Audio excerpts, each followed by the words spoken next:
اسی میں حدیث ہے، نبی پاک علیہ السلام نے فرمایا یہ جو ذی الحج کے پہلے 10 دن ہے نا، جتنی اللہ تعالیٰ ان 10 دنوں میں عبادت پسند کرتا ہے کسی اور دن میں نہیں کرتا۔ لیکن نا کچھ لوگ حج پہ چلے گئے، سعادت مل گئی، جن کے نصیب چمکے، اور جو یہاں بھی ہیں انہیں بھی لگایا ہوا ہے قربانیاں خریدو، قربانیاں کرو، اللہ کی راہ میں بانٹو۔ یہ عبادت کے دن ہے، کوشش کریں زیادہ سے زیادہ وقت استغفار میں گزرے۔ اور ایک حدیث میں نبی پاک نے وظیفہ بھی بتایا، فرمایا ایک تو پڑھو لا الہ الا اللہ، اللہ اکبر اور الحمدللہ، ان 10 دنوں میں یہ وظیفہ کثرت سے پڑھیں۔ یہ بڑی قبولیت والے دن ہیں، بڑے رحمت والے دن ہیں، بڑی عطاؤں والے دن ہیں۔ پوچھنا نہیں کسی بندے سے بھی کہ قربانی لی ہے کہ نہیں، کسی سے نہیں پوچھنا، کسی سے سوال نہیں کرنا کہ قربانی کا اس دفعہ کیا پروگرام، قطعاً نہیں۔ سفید پوش آدمی کے لیے مسئلہ بن جاتا ہے وضاحت دینا۔ جب اللہ تعالیٰ نے سب پر فرض نہیں کی تو ہم کیوں تفتیش کرتے پھریں؟ ایک تو سوال نہیں کرنا، دوسرا خود سے دیکھ لیں کس نے خرید لی ہے کس نے نہیں خریدی۔ جنہوں نے نہیں خریدی ان کی لسٹیں بنائیں، لائنیں لگا کے گوشت نہیں بانٹنا، کوشش کرنی ہے دروازے تک دے کے آئے۔ کریم کا کرم ہم تک پہنچائے تو دروازے تک پہنچائے۔ اس نے ہمیں دیتے وقت معاذ اللہ کسی قسم کی رسوائی سے آشکار نہیں ہونے دیا، تو ہم نے بھی بانٹتے وقت کسی کو رسوا نہیں کرنا، پریشان ہے، خوبصورتی سے بانٹنا۔ ہر سال دنیا قربانی کرتی ہے، رسول پاک علیہ السلام نے حد بندی، یا رسول اللہ قربانی کیا ہے؟ فرمایا جناب ابراہیم کا طریقہ ہے۔ ہر سال ذکر ہوتا ہے جناب ابراہیم کا، ہر سال ذکر ہوتا ہے حضرت اسماعیل، ہر جگہ ذکر ہوتا ہے جناب یعقوب کا، جناب یوسف کا۔ اپنی اولاد کے لیے دعا مانگا کرو، رب لوگوں کے دلوں میں ان کی محبت پیدا فرمائے۔ بندہ اچھا لگتا ہے، وہ بندہ پیارا لگتا ہے جو اولاد سے پیار کرے، اس سے پیار ہو جاتا ہے جو بچوں سے پیار کرے۔ اللہ ان کی طرف لوگوں کے دل پھیر دے، پہلے نمازی بنا دے، پھر انہیں ہر دل عزیز بنا دے۔ اب حضرت ابراہیم کہتے ہیں وَارْزُقْهُم مِّنَ الثَّمَرَاتِ لَعَلَّهُمْ يَشْكُرُونَ، یا اللہ انہیں پھلوں میں سے رزق بھی دے تاکہ یہ تیرا شکر ادا کریں۔ اللہ انہیں رزق بھی عطا فرما، انہیں پھلوں میں سے رزق بھی دے۔ اولاد کے لیے دعا مانگا کرو، انہیں اللہ روزی دے وسیع، اولادیں کسی کی محتاج نہ ہو، بچے کسی کے دستے نگر نہ ہو، کسی کے ہاتھ نہ دیکھنے پڑے، کسی کی طرف بڑھنا نہ پڑے۔ آگے ارشاد فرماتے ربنا انک تعلم ما نخفی وما نعلن۔ حضرت ابراہیم نے بات ہی کھول دی، فرمایا اے رب تو جو ہم ظاہر کرتے ہیں وہ بھی جانتا ہے، اور جو ہم چھپاتے ہیں وہ بھی جانتا ہے۔ وما یخفی علی اللہ من شیء فی الارض ولا فی السماء، اللہ پر کوئی چیز چھپی ہوئی نہیں، نہ زمینوں میں نہ آسمانوں میں۔ پھر اولاد کے لیے دعا مانگی جا رہی، اس شہر کے لیے بھی دعا مانگی جہاں بچے رہتے، یہاں امن رہے۔ یہ بھی دعا مانگی کہ یہ نمازی ہو رہے، یہ بھی دعا مانگی حضرت ابراہیم علیہ السلام نے کہ اللہ انہیں رزق دے پھلوں میں سے، یہ بھی دعا مانگی لوگوں کے دل ان کی طرف کر دے، اور پھر کہا تو جانتا ہے ہمارے ظاہر اور باطن کو۔ پھر ارشاد فرمایا کہ میں اب بیچ میں شکر بھی ادا کرتے ہیں، کہتے ہیں الحمدللہ الذی وہب لی علی الکبر اسماعیل و اسحاق، کہتے ہیں تمام تعریفیں اس اللہ کے لیے جس نے بڑھاپے میں مجھے اسحاق اور اسماعیل عطا فرمائے۔ بڑھاپے میں اللہ نے اولاد دے دی، ساری تعریفیں اس کے لیے۔ پھر ارشاد فرماتے ہیں ان ربی لسمیع الدعا، بے شک میرا رب دعاؤں کا سننے والا ہے۔ آگے ارشاد فرماتے ہیں ربی جعلنی مقیم الصلاۃ ومن ذریتی، اے اللہ مجھے بھی نماز قائم کرنے والا بنا دے اور میری اولاد کو بھی نماز قائم کرنے والا بنا دے۔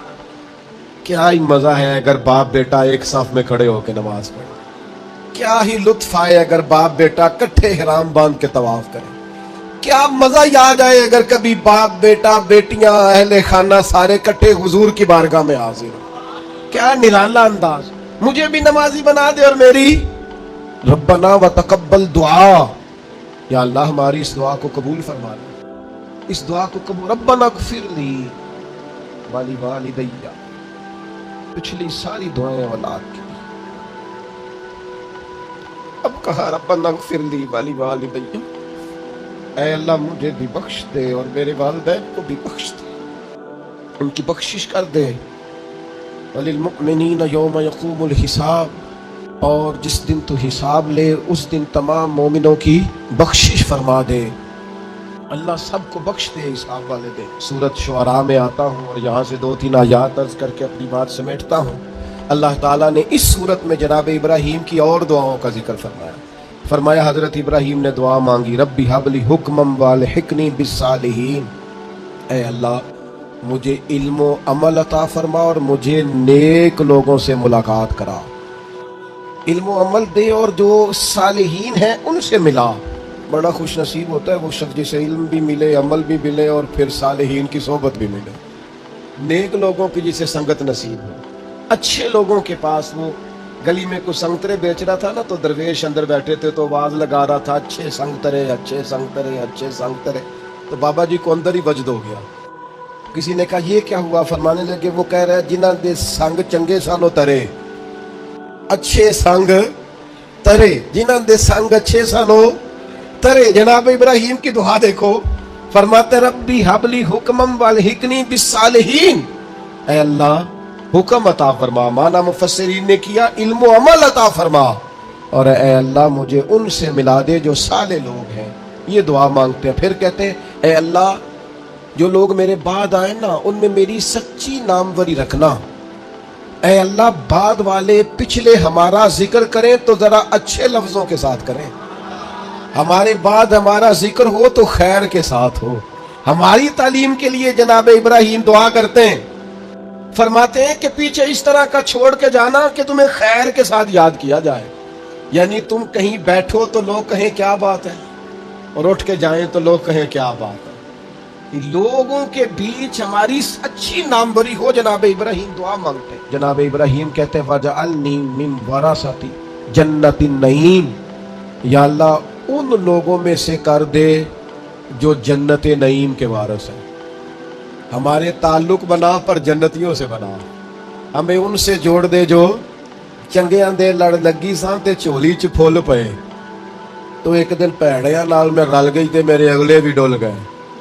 کہا اے اللہ ان میں سے کر دے جو جنت نعیم کے وارث ہے، اور فرمایا وَلَا تُخْزِنِي يَوْمَ يُبْعَثُونَ، یا اللہ اس دن رسوا نہ کرنا جس دن لوگ قبروں سے اٹھائے جائیں گے۔ اللہ دنیا میں پردہ رکھا ہے تو قیامت میں بھی۔ میں آپ کو ایک راز کی بات بتاؤں، مومنوں کا پردہ رہ جانا ہے قیامت میں۔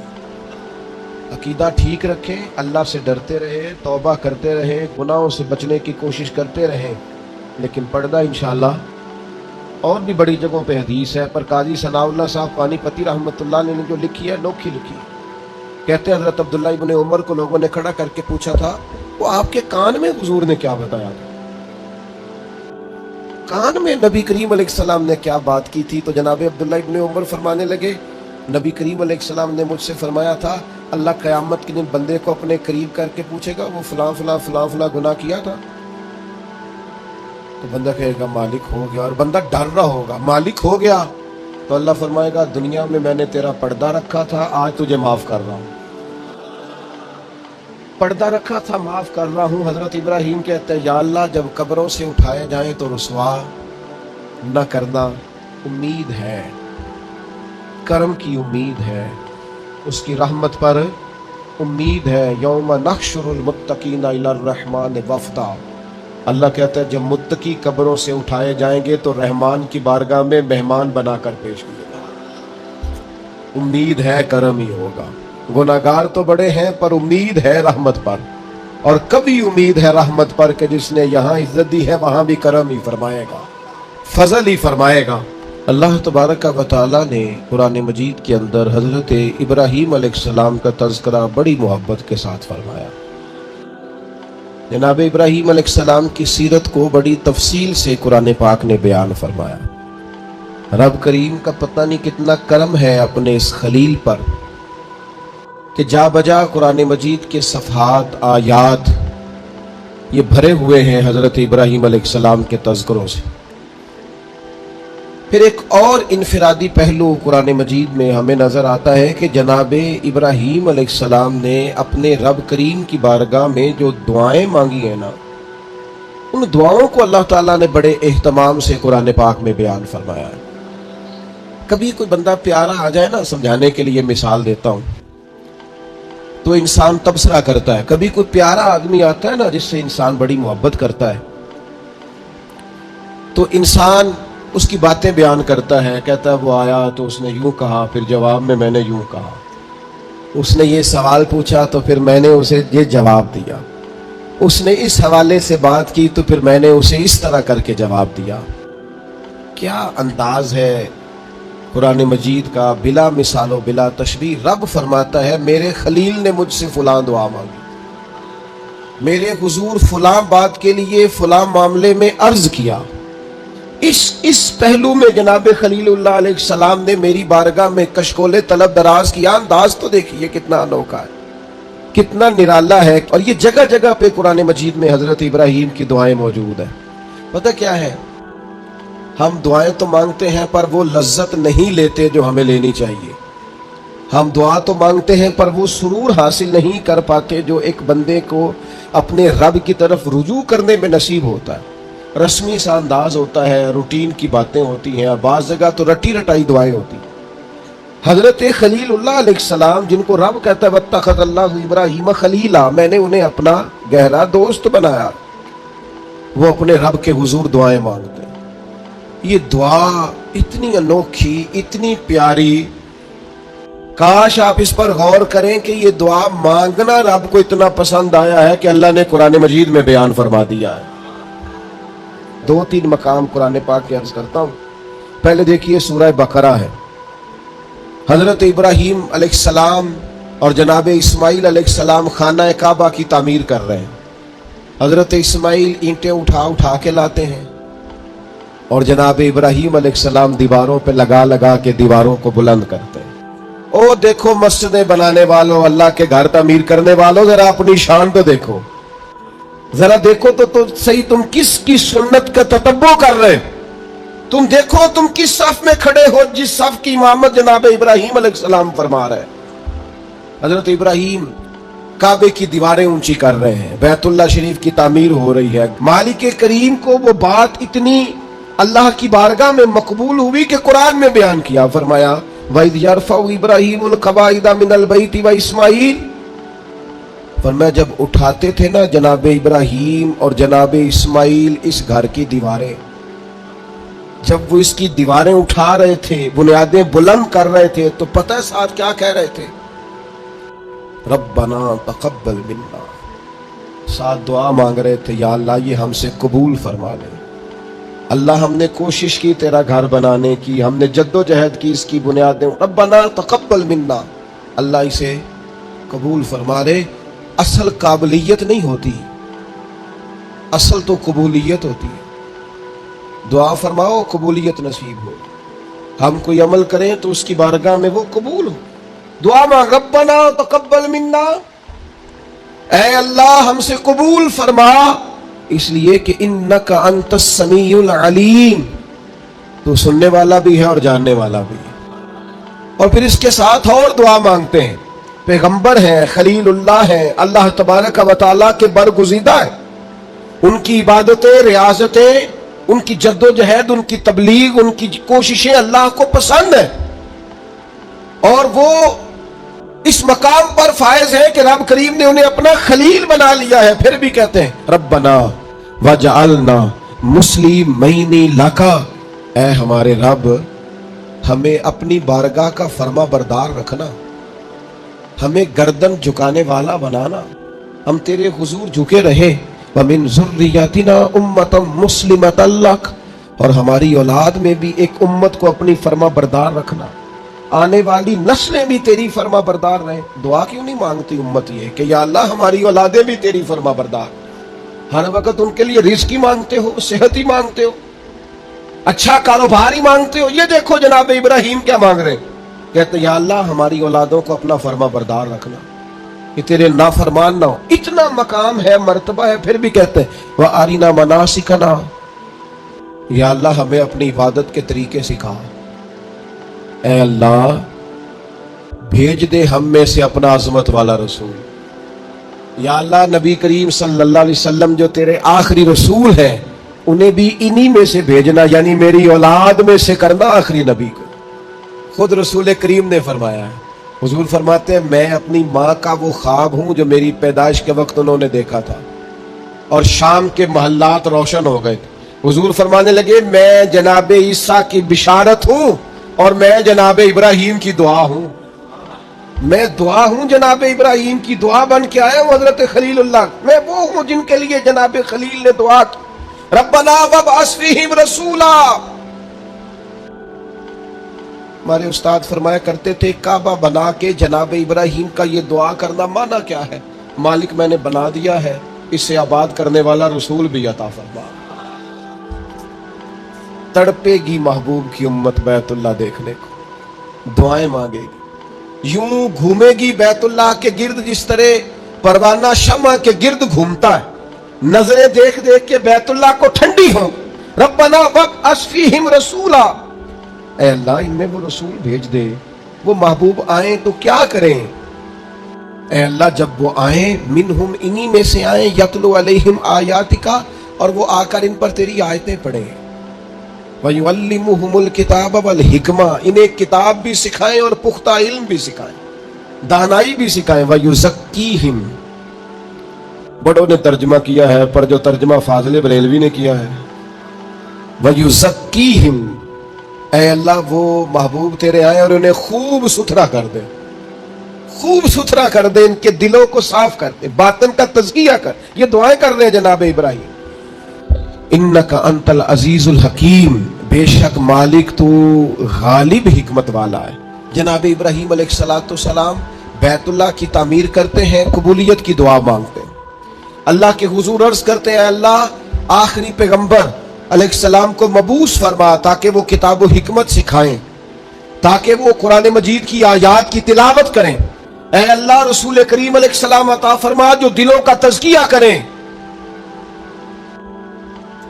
اس رسول صلی اللہ تعالی علیہ وسلم کے لیے حضرت ابراہیم نے دعا مانگی تھی، وہ رسول اللہ نے ہمیں عطا فرمایا. اب ہمیں حضور کے بتائے ہوئے طریقے کے مطابق کتاب و سنت سیکھنا چاہیے نا. حضور نے جو خوبصورت ارشادات کر کے ہمارا تزکیہ کیا ہے ہمیں وہ یاد رکھنے چاہیے نا، دلوں میں بسانے چاہیے نا. تو ایک مقام تو وہاں سورہ بقرہ میں اور دوسرا مقام سورہ ابراہیم میں. یہ سورہ ابراہیم ہے. مالک کو پیار اتنا ہے، جگہ جگہ بھی ذکر کیا ہے قرآن پاک میں جناب ابراہیم کا، اور ایک پوری سورت کا نام ہی سورہ ابراہیم ہے. اتنی محبت ہے حضرت خلیل اللہ سے رب کریم کو. یہاں بھی دیکھیے حضرت ابراہیم سورہ ابراہیم میں دعا مانگتے ہیں. اب ذرا یہ دعا بھی دیکھیں کتنی معنی خیز ہے. فرماتے ہیں وَإِذْ قَالَ إِبْرَاهِيمُ رَبِّ اجْعَلْ هَٰذَا الْبَلَدَ آمِنًا. یاد کرو جب جناب ابراہیم علیہ السلام نے کہا اے اللہ اس شہر کو امن والا بنا دے. جناب ابراہیم علیہ السلام مکے میں نہیں رہتے تھے پر دعائیں مکے کے لیے مانگ رہے ہیں. اے اللہ اس شہر کو امن والا. پوری دنیا کے مسلمانوں کو دعا کرنی چاہیے کہ اللہ مکے مدینے میں ہمیشہ امن ہی رہے، اللہ اسے امن والا بنا دے. ایک بات آپ کو عرض کروں، جس ملک میں امن نہیں ہوتا وہاں کچھ بھی نہیں ہوتا. جب تک امن نہ ہو نہ تجارتوں کا مزہ ہے نہ عبادتوں کا مزہ ہے. کام کاج بھی تبھی ہوتا ہے جب امن ہو. عبادت، ریاضت، تبلیغ، تعلیم تبھی ہوتی ہے جب امن ہو. یہ دیکھیے اللہ کے پیغمبر حضرت خلیل علیہ السلام قیام امن کی ضرورت کے بارے میں کس طرح بیان فرماتے ہیں. کہتے ہیں اے اللہ اس شہر کو امن والا بنا دے. جب تک امن نہیں ہوگا، جب تک اطمینان نہیں ہوگا، ٹھہراؤ نہیں ہوگا، سکون نہیں ہوگا، زندگی کیسے آگے بڑھے گی؟ اس لیے پوری دنیا کے مسلمانوں کو مل کے کوشش کرنی چاہیے کہ ہر مسلمان ملک کے اندر امن رہے. ہمیں کوشش کرنی چاہیے ہمارے شہروں میں، علاقوں میں امن رہے.